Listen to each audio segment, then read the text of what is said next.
प्रयागराज महाकुंभ में श्रद्धालुजनों की भारी भीड़ है। लगभग 8 से 10 करोड़ श्रद्धालु इस समय प्रयागराज के अंदर मौजूद है। कल भी 5.5 करोड़ श्रद्धालुजनों ने महाकुंभ का स्नान किया था। ये जो भारी दबाव श्रद्धालुजनों के कारण और श्रद्धालुओं के संगम नोच पर जाने के कारण वहां पर एक बना हुआ है, लेकिन पूरा प्रशासन मौके पे वहां मौजूद है। रात्रि को 1 से 2 बजे के बीच में अखाड़ा मार्ग पर, जहां पे अखाड़ों के अमृत स्नान के दृश्य से बैरिकेड्स भी किए गए थे, तो बैरिकेड्स को फांद करके आने में कुछ श्रद्धालु गंभीर रूप से घायल हुए हैं। उन्हें तत्काल हॉस्पिटल में पहुंचा करके उपचार आदि की व्यवस्था उनके लिए की गई है। उनमें से कुछ श्रद्धालु गंभीर रूप से घायल हैं। लगातार प्रशासन स्थानीय स्तर पर श्रद्धालुओं की सकुशल स्नान कराने की रीत से रात्रि को कल सायंकाल 6:30-7 बजे से ही मौनी अमावस्या का मुहूर्त प्रारंभ होने के बाद से ही लगातार लगा हुआ है। प्रयागराज में महाकुंभ में श्रद्धालुजनों के सकुशल स्नान करने,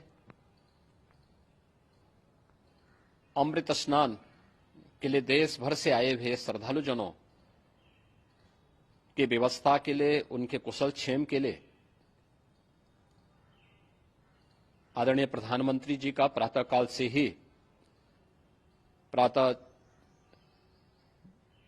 से ही उनके लगभग 4 बार प्रधानमंत्री जी ने हालचाल लिया है।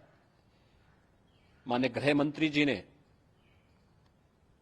माननीय राष्ट्रीय अध्यक्ष भारतीय जनता पार्टी श्री जेपी नड्डा जी ने,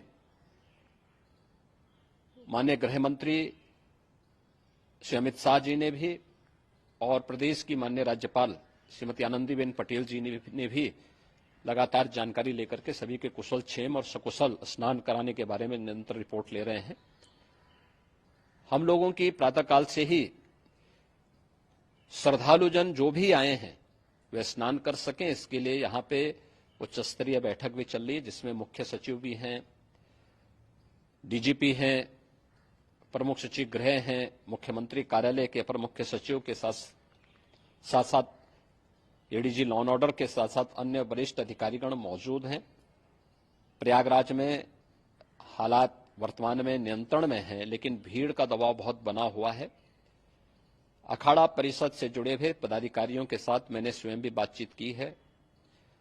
आचार्य महामंडलेश्वरों से भी, पूज्य संतों के साथ भी मेरी बातचीत हुई है, और पूज्य संतों ने बड़ी ही विनम्रता के साथ इस बात को कहा है कि नहीं, श्रद्धालु जन पहले स्नान करेंगे और फिर जब उनका दबाव कुछ कम होगा और वे सकुशल वहां से निकल जाएंगे, तब हम लोग स्नान करने के लिए संगम की तरफ जाएंगे। अभी पहले श्रद्धालु जनों को, चूंकि देश भर से आए हैं, तो इसके लिए उन्हें सभी अखाड़े इसके लिए सहमत हैं और सभी लोग इस व्यवस्था के साथ जुड़े हुए हैं। लगातार इस दिशा में हम लोगों का प्रयास है कि जो अब तक प्रातःकाल से ही आपने देखा होगा, कल मैंने बताया कि कल लगभग 5.5 करोड़ श्रद्धालु कल महाकुंभ का स्नान किए हैं, और आज प्रातःकाल तक लगभग 8:30 बजे तक 3 करोड़ से अधिक श्रद्धालु स्नान कर चुके हैं, और ये लगातार जारी है। लेकिन संगम नोच पर, अखाड़ा मार्ग पर, नागवासुकी मार्ग पर लगातार दबाव बना हुआ है, और वहां पर श्रद्धालुजनों की सुविधा के लिए भी हर प्रकार की वहां पर प्रशासन पूरी मुस्तैदी के साथ लगा हुआ है। और इसीलिए मेरी अपील है पूरे प्रदेशवासियों से, पूरे देशवासियों से और सभी श्रद्धालुओं से भी, सभी पूज्य संतों से भी कि अफवाह पर कोई ध्यान न दें, संयम से काम लें। ये सब आयोजन सभी लोगों का है। प्रशासन उनकी सेवा के लिए पूरी तत्परता के साथ लगा हुआ है। केंद्र और राज्य सरकार पूरी मजबूती के साथ वहां पर हर प्रकार का सहयोग करने के लिए तत्पर है। लेकिन कोई किसी अफवाह पे ध्यान न दे। कोई भी व्यक्ति नकारात्मक अफवाह फैलाने का प्रयास करेगा, उस प्रकार से नुकसान हो सकता है। और जहां पर हैं आप, लगभग 15 से 20 किलोमीटर के दायरे में अस्थायी घाट बनाए गए हैं। उसमें कहीं भी वे स्नान कर सकते हैं।